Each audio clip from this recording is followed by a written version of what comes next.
Hi guys, स्वागत है आप सभी लोगों का on episode 4 of our stock market series. अगर आप हमारी सीरीज शुरुआत से फॉलो करते हुए आ रहे हैं तो हमने एपिसोड 3 में बात करी थी टेक्निकल एनालिसिस के ऊपर। हमने चार्ट समझे थे, कैंडल स्टिक्स को समझा था और वहां से हमारा एक बेस बना था टेक्निकल एनालिसिस के ऊपर। उसी बेस को फर्दर कंटिन्यू करते हुए हम आज के टॉपिक्स की तरफ बढ़ते हैं। आज का हमारा पहला टॉपिक होगा how does technical analysis work. आपने कई ट्रेडर्स को देखा होगा या सोशल मीडिया में जब लोग ट्रेडिंग करते हैं तो देखा होगा कि वो चार्ट्स खोल कर रखते हैं, वो चार्ट्स को प्रिडिक्ट करते हैं और प्रॉफिट कमा रहे होते हैं। ऐसा कैसे होता है? वो चार्ट्स को प्रिडिक्ट कैसे कर लेते हैं? उनको कैसे पता चलता है कि मार्केट यहाँ से ऊपर जाएगी कि नीचे आएगी? ये सब हम समझेंगे इस वीडियो में। फिर हम जाएंगे सपोर्ट एंड रेजिस्टेंस की तरफ। हम ट्रेंड समझेंगे, कैंडल स्टिक समझेंगे और चार्ट पैटर्न समझेंगे। इन सब चीजों को हम कवर करेंगे इस वीडियो में। तो चलिए बढ़ते हैं आज के पहले टॉपिक की तरफ। How does the technical analysis work? Price reflects everything. अगर आप चार्ट्स को समझना सीख गए तो आपको समझ में आएगा कि चार्ट्स हर चीज दिखाता है। कब लोगों में फियर है, कब लोगों के अंदर ग्रीड है, वो सब चार्ट्स में दिख रहा होता है। कोई भी बड़ा इवेंट जैसे कोविड या कोई वॉर जब भी आती है तो मार्केट में एकदम से उसकी प्राइस रिफ्लेक्ट होती है। दिखाई देता है कि अभी लोगों के मन में डर है, वो सब चार्ट्स में दिख रहा होता है। And since human emotions repeat, patterns repeat, तो चार्ट्स में ये दिखाई देता है कि जो ह्यूमन इमोशंस थे, ग्रीड, फियर, ये सब चीजें शुरुआत से वैसी ही है और वैसे ही पैटर्न बनते हुए आते हैं। तो ट्रेडर्स इसी पैटर्न में खेल रहे होते हैं। उनको पता है कि पास्ट में जब भी ऐसा इवेंट आया था तो लोग इस तरीके से रिस्पॉन्ड करते हैं। तो जब आगे आने वाले ऐसे कोई इवेंट आएंगे तो उनको पता है कि आगे मार्केट कैसे रिस्पॉन्ड करेगी उसे, right? Fears look the same, greed looks the same. That's why when millions of traders look at a chart, they're really looking at a human psychology on display. तो एट दी एंड बात यह है कि human emotions repeat होते हैं और वो सालों से वैसे ही चलते आ रहे हैं। ट्रेडर्स इसी इमोशन को और इसी ह्यूमन साइकोलॉजी को समझते हैं। तो वो समझते हैं कि जब भी कोई बुरा इवेंट आएगा तो लोगों के मन में पैनिक होगा, फियर होगा, उनको अपने पैसे वापस चाहिए होंगे तो वो बेचना शुरू करेंगे। ये सारे पैटर्न्स जब वो समझ लेते हैं, ह्यूमन साइकोलॉजी को समझ लेते हैं, तब वो अपना डिसीजन ले पाते हैं कि मार्केट ऊपर जाएगी, नीचे आएगी। और ये सब चीजें चार्ट्स में शोकेस हो रही होती है आपके सामने। तो होपफुली आपको ये चीज क्लियर हुई होगी। अब हम बढ़ते हैं आज के सेकंड टॉपिक के ऊपर। सेकंड टॉपिक है support and resistance. Support resistance क्या होता है? सपोर्ट रेजिस्टेंस टेक्निकल एनालिसिस का एक बहुत फंडामेंटल कॉन्सेप्ट है। तो अब आप इस चार्ट को ध्यान से देखें तो हम बायर्स और सेलर्स की एक साइकोलॉजी समझते हैं। अगर आप यहां पर देखें तो मार्केट ऊपर जा रहा है। अगर आप ग्रीन कैंडल्स देखें तो मतलब बायर्स यहां पर स्ट्रॉन्ग है। नीचे प्राइस शुरू हो रहा है और प्राइस ऊपर खत्म हो रहा है, तो प्राइस ऊपर बढ़ता ही जा रहा है, राइट? एक पॉइंट आता है यहां पर जहां पर बायर्स इस प्राइस को यहां तक लेकर जाते हैं, राइट? और यहां से सेलर्स एकदम से स्ट्रांग हो जाते हैं और इसके ऊपर बायर प्राइस लेकर नहीं जा पा रहा। यहां से सेलर स्ट्रांग होकर मार्केट को इतना गिरा देते हैं। फिर मार्केट साइडवेज मूव करती है और फिर से बायर्स ट्राई करते हैं एक और बार स्ट्रांग होकर कि हम प्राइस को ऊपर लेकर जाएं। प्राइस फिर ऊपर जाता है और उसी सिमिलर पॉइंट में सेलर्स वापस स्ट्रांग हो जाते हैं और मार्केट फिर से नीचे गिर जाता है। तो इसको बोलते हैं हम एक रेजिस्टेंस लाइन। एक ऐसी लाइन जिसको बायर्स क्रॉस नहीं कर पा रहे, उस प्राइस के ऊपर बायर्स नहीं जा पा रहे। वहां पे सेलर्स इतने स्ट्रांग है कि उस प्राइस को सेलर्स प्रोटेक्ट कर रहे हैं। तो प्राइस जब भी उस लेवल पर आता है तो सेलर्स इतने स्ट्रांग हो जाते हैं कि वो बेचना शुरू कर देते हैं और प्राइस नीचे गिर जाता है। इसको बोलते हैं हम एक रेजिस्टेंस लाइन। इससे हम क्या प्रेडिक्ट कर सकते हैं कि जब भी मार्केट यहां पर आ रही है तो नीचे गिर रही है, तो अगली बार भी पॉसिबिलिटी है। पॉसिबिलिटी ये है कि जब भी मार्केट ऊपर यहां पर इस पॉइंट में वापस आए तो फिर से सेलर स्ट्रांग होंगे और मार्केट गिरेगी। जहां से आप एक प्रिडिक्शन कर सकते हैं मार्केट के ऊपर, राइट? अब हम बढ़ते हैं सपोर्ट की तरफ। तो सपोर्ट रेजिस्टेंस का एकदम ऑपोजिट टॉपिक है। तो जब मार्केट यहां पर गिरना शुरू हुई थी, जब सेलर स्ट्रांग हुए थे, तो जैसे ही सेलर स्ट्रांग हुए और उन्होंने सोचा कि अब हम स्ट्रांग है तो हम मार्केट को प्राइस को नीचे लेकर जाएंगे, तो जैसे ही वो इस पॉइंट पर आए, बायर्स फिर से स्ट्रांग होते हैं, वो मार्केट को ऊपर लेकर जाते हैं। सेलर्स फिर कोशिश करते हैं, फिर इसी पॉइंट पर बायर्स वापस स्ट्रांग हो जाते हैं। फिर सेलर ने कोशिश करी, फिर बायर्स ने वापस अपनी कोशिश करी। तो इसको आप देख सकते हैं कि सपोर्ट लाइन को कितना रिस्पेक्ट किया जा रहा है।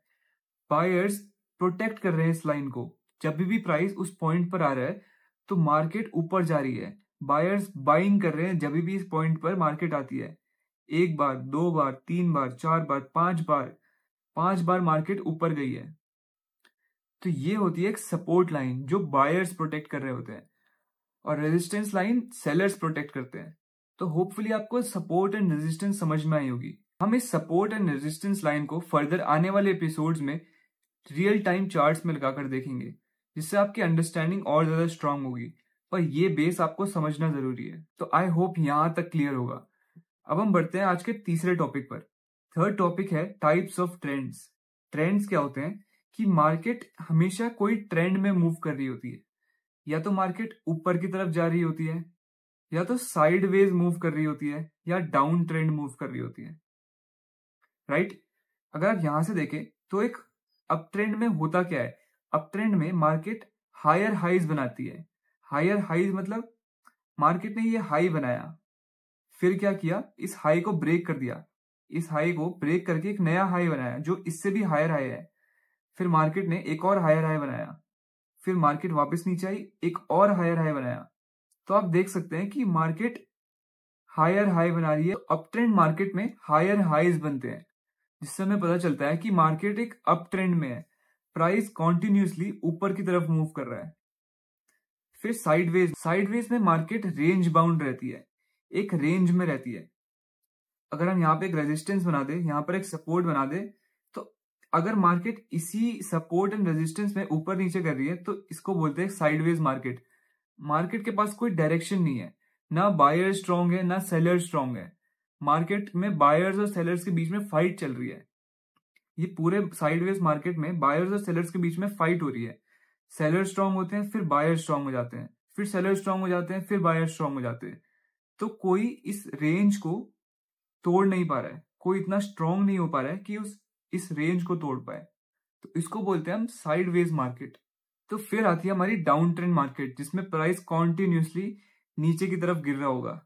ट्रेंड समझने बहुत इजी होते हैं। आपको नेकेड आइज से समझ में आ जाएगा कि मार्केट ऊपर की तरफ ट्रेंड कर रही है, साइडवेज ट्रेंड कर रही है, कि डाउन ट्रेंड की तरफ आ रही है, या नीचे गिरने की कोशिश कर रही है। ये इजिली चार्ट्स में विजिबल हो जाएगा। अब हम बढ़ते हैं नेक्स्ट टॉपिक की तरफ। नेक्स्ट टॉपिक है टाइप्स ऑफ कैंडलस्टिक्स। कैंडलस्टिक्स बहुत सारी टाइप की होती है। अगर आपने चार्ट देखा होगा, अगर आपने कोई चार्ट खोला होगा तो आपने देखा होगा कोई कैंडलस्टिक की बॉडी बहुत बड़ी होती है, किसी की विक बहुत बड़ी होती है, किसी की विक ऊपर नीचे दोनों साइड होती है, किसी की ऊपर विक नहीं होती। तो ऐसी बहुत सारी टाइप्स की कैंडल बनती है, और इनके साइकोलॉजी क्या होती है इनके पीछे हम वो समझेंगे। तो हमारी सबसे पहली कैंडल है मोस्ट बुलिश कैंडल। इस कैंडल में आप देखेंगे कि कोई विक नहीं है।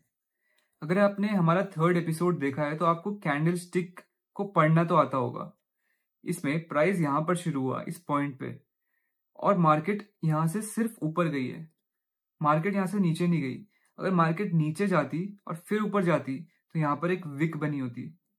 तो जहां से मार्केट शुरू हुई, दिन शुरू हुआ, जहां पे टाइम शुरू हुआ, वहां से मार्केट सिर्फ ऊपर गई है। बायर्स पूरे टाइम यहां पर स्ट्रांग थे। बायर्स इतने स्ट्रांग थे कि मार्केट यहां से ऊपर भी नहीं जा पाई, फिर नीचे आई, ऐसा भी नहीं हुआ। इस कैंडल में क्या हुआ है कि मार्केट यहां से ऊपर जा रही थी, बायर्स स्ट्रांग थे, बायर्स यहां तक लेकर गए, फिर सेलर्स थोड़े स्ट्रांग हुए और मार्केट को यहां पर क्लोज किया। पर यहां पर ऐसा भी नहीं हुआ है। पूरे टाइम बुल्स ने या बायर्स ने डोमिनेट किया है। यहाँ पर प्राइस शुरू हुआ और एट द एंड यहाँ पर खत्म हुआ। जब भी कैंडल में कोई भी विक ना बने तो मतलब वो सबसे बुलिश या सबसे बियरिश कैंडल है। सबसे बियरिश कैसी है? ये वाली कैंडल। अगर रेड कैंडल है तो मतलब यहाँ पर प्राइस शुरू हुआ और यहाँ पर एंड हुआ। फिर सेकंड कैंडल है ये वाली, जिसमें एक बड़ी सी विक होती है नीचे की तरफ। इसकी साइकोलॉजी समझते हैं। आपको कैंडल को पढ़ना आना चाहिए। तो इस कैंडल में क्या है, तो यहाँ पर दिन शुरू हुआ इस प्राइस में और सेलर स्ट्रांग हो गए। सेलर्स इस प्राइस को यहां तक लेकर गए, पर बुल्स ने क्या किया, जब बुल्स ने एंट्री ली तो मार्केट को पूरा ऊपर लेकर गई और मार्केट यहां पर एंड हुई। तो इसमें प्योर डोमिनेशन दिखता है बायर्स का, पर यह भी पता चलता है कि सेलर्स भी स्ट्रांग थे। सेलर्स मार्केट को इतना नीचे तक लेकर गए, पर बायर्स ने रिकवरी दिखाई और बायर्स एट द एंड आए और ऊपर मार्केट को फिनिश किया। नेक्स्ट कैंडल है नॉर्मल बुलिश। यहाँ पर मार्केट शुरू हुई, थोड़े नीचे गई, थोड़े सेलर्स स्ट्रांग हुए, फिर बायर्स आए, बायर्स ऊपर तक लेकर गए, सेलर्स फिर से नीचे आए और इस प्राइस को यहाँ पर एंड किया। एक नॉर्मल बुलिश कैंडल है। तो नेक्स्ट कैंडल आती है हमारी न्यूट्रल बुलिश। इस कैंडल को समझते हैं। तो यहाँ पर क्या हुआ, मार्केट यहाँ से इस प्राइस में शुरू हुई, मार्केट में सेलर्स स्ट्रांग हुए, नीचे गई मार्केट, फिर बायर स्ट्रांग हुए, मार्केट ऊपर लेकर गए, इतनी ऊपर लेकर गए, फिर सेलर्स स्ट्रांग हुए और मार्केट यहां पर एंड हुई। तो इस मार्केट में पता चलता है कि इस दिन अच्छी फाइट हुई, बाइंग भी स्ट्रांग थी और सेलिंग भी स्ट्रांग थी। फिर ये आती है हमारी लीस्ट बुलिश। तो ये हमारी सेकेंड नॉर्मल बुलिश से एकदम ऑपोजिट है। इसमें हुआ क्या, मार्केट यहां पर शुरू हुआ, बायर्स इतने स्ट्रांग थे कि वो मार्केट को इतनी ऊपर ले गए, पर मिड डे या बीच के दिन क्या हुआ, जैसे ही बायर्स यहां तक लेकर गए तो उसके बाद सेलर्स एकदम से स्ट्रांग हो गए। सेलर्स पूरी मार्केट को यहां तक लेकर आए और यहां पर फिनिश किया। तो इस कैंडल से समझ क्या आता है, इस कैंडल से समझ में आ रहा है कि बायर्स स्ट्रांग थे शुरुआत के दिन में, पर एट द एंड दिन खत्म होते होते सेलर्स स्ट्रांग हो गए और मार्केट को नीचे ले आए।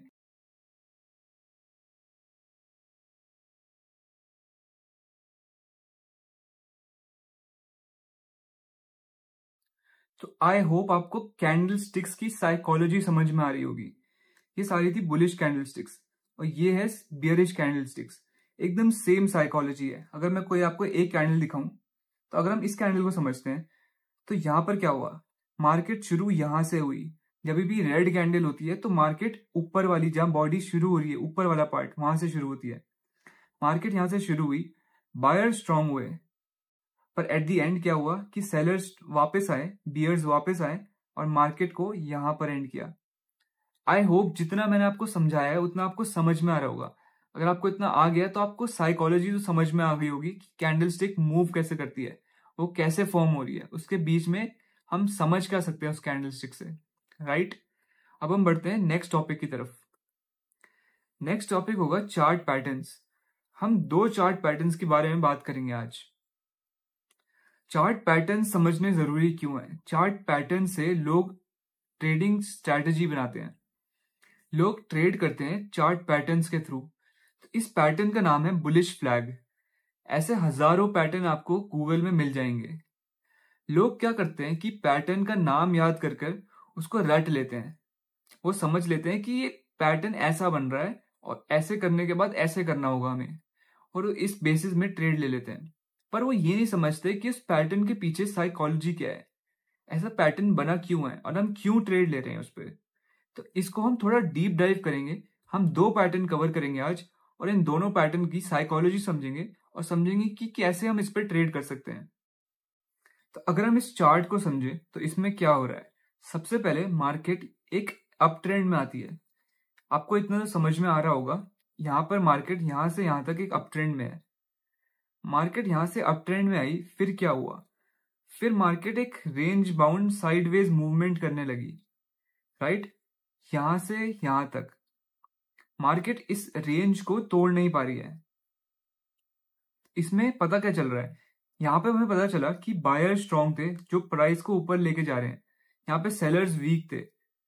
जब मार्केट यहां तक आई इस प्राइस को, तो इस प्राइस में बायर्स और ऊपर लेकर जा नहीं पाए, राइट। फिर मार्केट एक रेंज में आ गई।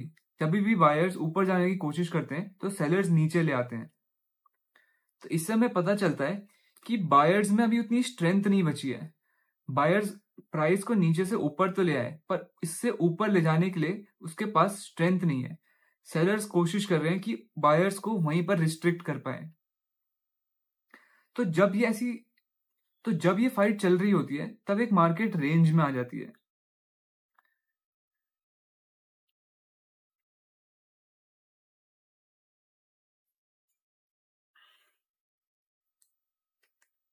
तो मार्केट पूरे टाइम तो रेंज में रहेगी नहीं, कोई ना कोई इसको ब्रेक करेगा। तो जो यहाँ से स्ट्रांग होगा वो उसे ब्रेक करेगा। या तो यहाँ पे सेलर स्ट्रांग होंगे तो इसको नीचे की तरफ ले जाएंगे, या तो बायर स्ट्रांग होंगे तो इसको ऊपर की तरफ ले जाएंगे। पर यहां से हमें पता क्या चल रहा है कि यहां से मार्केट को ऊपर बायर्स लेकर आए हैं। सेलर्स पे स्ट्रेंथ नहीं है। सेलर्स पे स्ट्रेंथ क्यों नहीं है? अगर सेलर्स पे स्ट्रेंथ होती तो ये मार्केट को नीचे ले आते, पर यहाँ पे सेलर्स पे स्ट्रेंथ नहीं है, तो बायर्स ही डोमिनेट कर रहे हैं अभी भी। तो हमारी एक्सपेक्टेशन होती है, हम प्रीवियस चार्ट पैटर्न्स को समझते हुए आए हैं। जब सालों का डेटा हम एनालाइज करते हैं, इस पैटर्न में हमें समझ में आता है कि यहाँ पे बायर्स स्ट्रांग है। तो जब भी इस रेंज को बायर्स ब्रेक करते हैं तो मार्केट एक अच्छा अप ट्रेंड लेती है। तो ये होता है बुलिश फ्लैग, ये होती है इसके पीछे की साइकोलॉजी। लोग इसके पे ट्रेड करते हैं। जब भी मार्केट नीचे से ऊपर की तरफ आए, फिर मार्केट एक रेंज में आ जाए, और फिर हम वेट करते हैं कब बायर स्ट्रांग होंगे और इस रेंज का ब्रेकआउट होगा। जैसे इस रेंज का ब्रेकआउट होता है, हम यहाँ पर ट्रेड ले सकते हैं अपनी एक अपसाइड मोमेंटम की। तो हम बढ़ते हैं हमारे नेक्स्ट पैटर्न की तरफ। नेक्स्ट पैटर्न है कप एंड हैंडल पैटर्न। एक और पैटर्न, एक और साइकोलॉजी हम समझते हैं कि इसमें क्या मार्केट हमें समझा रही है। इस पैटर्न में मार्केट नीचे की तरफ आना शुरू करती है। इससे हमें क्या पता चलता है कि सेलर्स स्ट्रांग है, बायर्स वीक है, तो मार्केट को सेलर्स इतना नीचे ले आते हैं। नीचे लाते लाते जब मार्केट यहां तक आती है तो यहां पर बायर्स, आप इस पॉइंट को नोटिस कीजिए, इस पॉइंट में जब भी इस पॉइंट में आती है मार्केट तो बायर स्ट्रांग हो जाते हैं। जब भी मार्केट यहां से नीचे गिरे तो बायर स्ट्रांग हो रहे हैं, जब भी नीचे गिरे बायर स्ट्रांग हो रहे हैं। तो जब भी यहां पर मार्केट आती है तो बायर्स एकदम से स्ट्रांग हो जाते हैं। इससे हमारे कप का फॉर्मेशन होता है, राइट। इस कप से हमें पता चल रहा है कि सेलर्स इतने स्ट्रांग थे कि मार्केट को वो इतनी नीचे लेकर आए, पर बायर्स भी उतने ही स्ट्रांग थे कि इस कप का ऊपर के साइड में फॉर्मेशन हो पाया। जितना सेलर्स ने नीचे गिराया उतना बायर्स ने उस मार्केट को उसी पॉइंट तक उठा दिया। तो इससे हमें पता चल रहा है कि बायर्स भी उतने ही स्ट्रांग हैं। फिर क्या हुआ? फिर मार्केट वापस नीचे गई, फिर से सेलर्स स्ट्रांग हुए और बायर्स ने फिर से एक हैंडल का फॉर्मेशन किया और मार्केट को वापस उसी पॉइंट पर ले आए। तो इससे समझ में आ रहा है कि बायर्स अभी भी स्ट्रांग है, वो मार्केट को गिरने नहीं दे रहे हैं। मार्केट जैसी गिर रही है वैसी उस मार्केट को उठा दे रहे हैं और उसी पॉइंट पे ले आ रहे हैं। तो जब भी ऐसा फॉर्मेशन होता है एक कप और एक हैंडल का, तो कप एंड हैंडल के फॉर्मेशन में हमने समझा कि जिस पॉइंट से सेलर्स ने अपनी स्ट्रेंथ दिखाई और मार्केट को नीचे लेकर गए, बायर्स ने उतनी ही स्ट्रेंथ दिखाकर मार्केट को वापस उसी पॉइंट पर वापस ले आए। तो एज पर पास्ट डेटा, जब भी ऐसे कप और हैंडल का फॉर्मेशन होता है और जब भी इस नेक लाइन का, जब भी इस लाइन का ब्रेकआउट होता है, तो हम एक ट्रेड ले सकते हैं और हम एक्सपेक्ट करते हैं कि मार्केट यहां से ऊपर की तरफ जाएगी। तो ये होता है कप एंड हैंडल की साइकोलॉजी। तो आई होप आपको दोनों चार्ट पैटर्न्स की बेसिक साइकोलॉजी समझ में आई होगी। अगर आप चाहते हैं कि मैं इसे एक लाइव चार्ट में दिखाऊं कि इसको ट्रेड किया कैसे जाता है, तो आप नीचे कमेंट कर सकते हैं और हम किसी और वीडियो में उसको जरूर कवर करेंगे। So thank you very much इस वीडियो को यहाँ तक देखने के लिए। अगर आपको कोई भी डाउट या सजेशन है तो आप कमेंट्स में लिख सकते हैं और हम मिलते हैं नेक्स्ट एपिसोड में।